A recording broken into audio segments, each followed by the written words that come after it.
मध्य प्रदेश में एक घोटाले की खबर आ रही है। अनुराग द्वारी बता रहे हैं कि किस तरह एक नेक्सस काम करता है और किसानों के कल्याण का पैसा कंपनियों को ट्रांसफर किया जाता है और उसके बदले में घटिया उपकरण किसानों को दिए जाते हैं। नमामि देवी नर्मदे योजना के तहत करोड़ों पेड़ लगाने का दावा किया जाता है, गिनीज बुक में दर्ज होने का ऐलान होता है, मगर वो पेड़ बहुत सारे कागज पर रह जाते हैं। ये घोटाला क्या है, किस तरह से ऑपरेट करता है, इस रिपोर्ट में देखिए।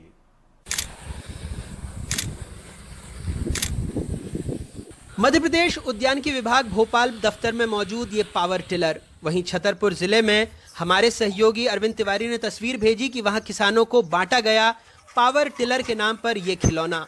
इस छोटे से पावर टिलर ने मध्य प्रदेश में करोड़ों के उद्यानिकी घोटाले की परतें खोली हैं। मध्य प्रदेश में जो उद्यानिकी विभाग में घोटाला हुआ है उसके केंद्र में है ये पावर टिलर। कहते हैं कि ये छोटा सा पावर टिलर बड़े ट्रैक्टर का विकल्प है जिससे खेती के बड़े बड़े काम हो सकते हैं, लेकिन इसी के नाम पर बड़े बड़े घोटाले हुए हैं। ये अमूमन 2 से 3 लाख का आता है, लेकिन इसके नाम पर किसानों को पकड़ा दिए गए हैं 20-25 हज़ार के वीडर, वो भी चीन के बने हुए। मध्य प्रदेश के उद्यानिकी विभाग में 100 करोड़ रुपए की यंत्रीकरण योजना में पावर टिलर खरीदने में प्रारंभिक जांच में ही आर्थिक अनियमितता की पुष्टि हो चुकी है। किसानों को केंद्र से अनुदान देने के नाम पर इस मशीन की जगह सस्ते और घटिया चीन के बने उपकरण बांटकर फर्जी कागज पर बनी कंपनियों ने करोड़ों कमाए और इसमें मदद की किसानों का हक छीनने वाले उद्यानिकी विभाग के अफसरों ने। दरअसल उद्यानिकी विभाग की इन मशीनों में बड़े घोटाले हुए। केंद्र की इस योजना में नियमों के मुताबिक हितग्राही के खाते में सीधे 50% रकम जाती है, यानी डीबीटी।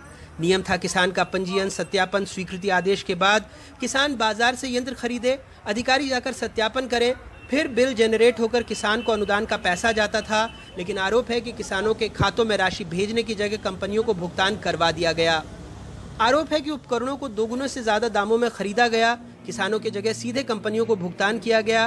पहले योजना में ट्रैक्टर विद रोटावेटर दिए जाते थे जिनका आरटीओ में रजिस्ट्रेशन होता है, लेकिन 2019-20 में पावर टिलर और पावर वीडर दिए गए जिनका रजिस्ट्रेशन नहीं होता। यही नहीं, एमपी एग्रो ने जिन कंपनियों से पावर टिलर खरीदे हैं उनका रजिस्ट्रेशन नहीं मिला है। सूत्रों के मुताबिक साल 2019-20 में अफसरों ने किसानों को 1.5 लाख रुपए कीमत के पावर टिलर की जगह 21 से 52 हजार रुपए के सस्ते पावर वीडर और पावर स्प्रेयर बांटे। ये सारे कृषि यंत्र मेड इन चाइना हैं। दरअसल सारा विवाद इस दफ्तर यानी एमपी एग्रो से शुरू हुआ। डीबीटी खत्म करके एमपी एग्रो से खरीदी शुरू हुई। आरोप लगे कि सप्लायर एमपी एग्रो में रजिस्टर्ड नहीं थे, उन्हें फायदा पहुंचाने ऐसे आदेश निकाले गए कि कंपनी के खाते में अनुदान की राशि जा सकती है। काम को भी ऑफलाइन करने के आदेश दे दिए गए ताकि घटिया काम, भ्रष्टाचार नजरों से बचे रहें। जाहिर सी बात है, घटिया मशीन है सो किसानों के किसी काम की नहीं। मोटी की जमीन है वो काम नहीं करती। फिर क्या है? फिर क्या दिक्कत जाती है इसमें? दिक्कत अब क्या है, रखी रहेगी, कोई काम। मशीन में क्या क्या दिया? मशीन में ट्रैक्टर में दिया, उसका थोड़ी रोडर में दिया और कल्टीवेटर नहीं दिया गया। खुद उद्यानिकी विभाग के अफसर कह रहे हैं जो सामग्री दी गई वो टिलर का विकल्प नहीं। 85,000 जो है किसान को सब्सिडी देने का है मॉडल वाइज। एक घोटाला आपके विभाग में सामने आया है, तो उसमें जो वीडर दिए गए हैं कई जगहों पर, तो क्या वो इसका विकल्प हो सकते हैं? क्या उनसे वो काम हो सकता है जो इस पावर टिलर से हो जाता है? नहीं सर, अब वीडर तो अलग चीज़ है। वीडर होता है गुड़ाई, निदाई गुड़ाई के लिए उपयोग किया जाने वाला वीडर होता है, जो सोयाबीन वीडर, पैडी में कोनो वीडर या गुड़ाई के जो यंत्र होते हैं वो वीडर कहलाते हैं, वो अलग चीज़ है। ये पावर टिलर एक मिनी ट्रैक्टर, छोटा ट्रैक्टर है और ये कृषि कार्य के लिए उपयोगी है। ये छोटा पावर टिलर जो राज्य में कुल 1647 किसानों को बांटा गया, मध्य प्रदेश में उसने पावर गैलरी को हिला दिया। कांग्रेस 2017 से शिवराज सरकार के वक्त की भी जांच कराने की मांग कर रही है। एनडीटीवी के पास इस जांच दल के 11 पन्नों की वो एक्सक्लूसिव रिपोर्ट है जो परत दर परत इस घोटाले की पोल खोलती है। एनडीटीवी के पास केंद्र की भी वो रिपोर्ट है जो बताती है कि चीन के ये उपकरण बेहद ही घटिया क्वालिटी के हैं।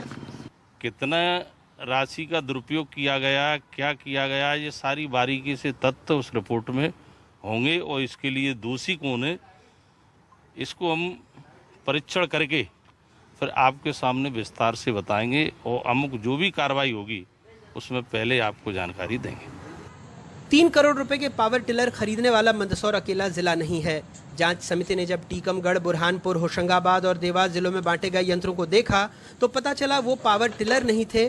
सभी मशीनों में इंजन नंबर एक ही लिखा है। जिस कंपनी ने बनाया उसका नाम नहीं लिखा था। मशीन से संबंधित मापदंड खुदे नहीं बल्कि स्टिकर से चिपकाए हुए थे। सूत्रों के मुताबिक जिस डीलर ने ये यंत्र दिए दरअसल वो कनाडा का नागरिक है। पहले उसने गुजरात में कारोबार किया, फिर छत्तीसगढ़ आ गया, लेकिन वहाँ भी न उसके पास कोई रजिस्टर्ड दफ्तर था न कोई पंजीयन नंबर।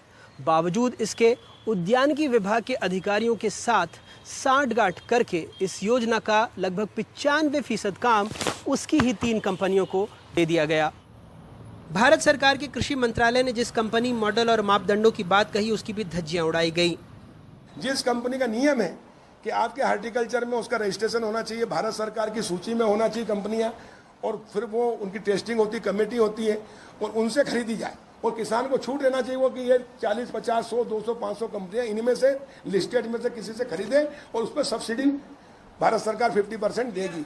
उनके सुनिए, इन्होंने क्या किया कि भारत सरकार की सूची में कंपनी नहीं, यहाँ के उद्यानिकी विभाग की सूची में कंपनी नहीं, मध्य प्रदेश शासन की, उसको पावर टिलर देना था, उसकी जगह पावर टिलर दे दिया, और वो भी सीधे कंपनियों के नाम ही नहीं, कंपनी का रजिस्ट्रेशन नहीं, और वो लोकायुक्त में जांच चल रही है, अब जेल जाएंगे। शिवराज सरकार के मंत्री पूर्व कमलनाथ सरकार पर उंगली उठा रहे हैं, लेकिन पूर्व उद्यानिकी मंत्री सचिन यादव वो नोटशीट लेकर बैठे हैं जिसमें पिछले साल 23 अक्टूबर को ही मामले की जांच के आदेश दे दिए गए थे।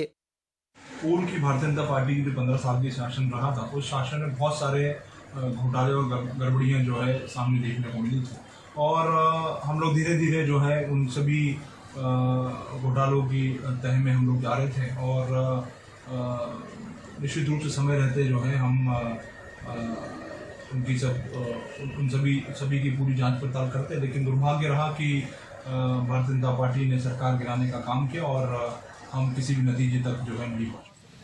इस उद्यानिकी विभाग ने एक और बड़ा कारनामा किया, वो भी शिवराज सरकार की महत्वाकांक्षी नमामि देवी नर्मदे योजना में। जबलपुर से हमारे साथी संजीव चौधरी ने तस्वीरें भेजी।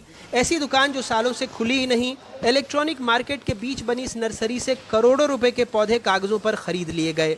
रिपोर्ट बताती है कि अकेले जबलपुर में करीब 2.5 लाख पौधे नर्सरी से लिए ही नहीं गए, इसके एवज में 2 करोड़ रुपए का भुगतान भी कर दिया गया। हमारे कृषि मंत्री ने उद्यानिकी विभाग के घोटाले को पकड़ा, इसको संज्ञान में लिया, अधिकारियों के संदर्भ में चिट्ठियां लिखी, जांच के निर्देश दिए। ये सरकार सिर्फ 10 महीने की जांच कराना चाहती है, 10 साल की नहीं कराना चाहती। क्यों? इसलिए कि गुजरात का व्यापारी इसमें संलग्न है, गुजरात की एक फर्म इसमें संलग्न है। मुख्यमंत्री जी ईमानदार हो तो 10 साल की उद्यानिकी विभाग की जांच कराओ। नमामि देवी नर्मदे मुख्यमंत्री शिवराज सिंह चौहान की महत्वाकांक्षी योजना थी। जो यंत्रीकरण है वो केंद्र सरकार की महत्वाकांक्षी योजना है। ऐसी योजनाएं जब भ्रष्टाचार से सींची जा रही हैं तो क्या कह सकते हैं। और ये मत समझिएगा कि इसमें सिर्फ एक पार्टी की संलिप्तता है, दरअसल ऐसे घोटाले सर्वदलीय होते हैं।